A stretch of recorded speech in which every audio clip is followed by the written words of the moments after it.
پتا سو باندې یو دو فرشتي مقرر دي حفاظت کوونکي کرامن کاتبین چې هغه دوانو ته کرامن کاتبین ویلې کی.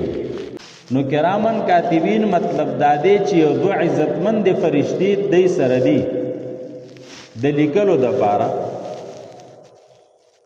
نو که همیشه دو فرشتي وي حق دوا او کنه بدلیږي را بدلیږي با خود دوو نه کمیږي زیاتیږي نه.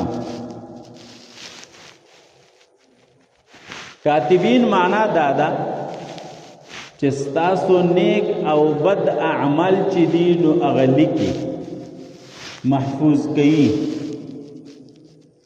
یعلمون ما تفعلون. الله رب العزت فرمایي چې دا فرشتي داسې دي چې دوی ته ستاسو د دې اعمالو د دې کارونو پته لګي. ستاسو په اعمالو باندې پوهیږي چې ته یو کار کې نو فرشتي ته دا پته لګي چې دا کار د ګناه دی او دا د ثواب دی. نو که د ګناه کار دی د ګناه پر رجسٹر کې لیکي او که د ثواب کار دی نو د ثواب پر رجسٹر کې لیکي.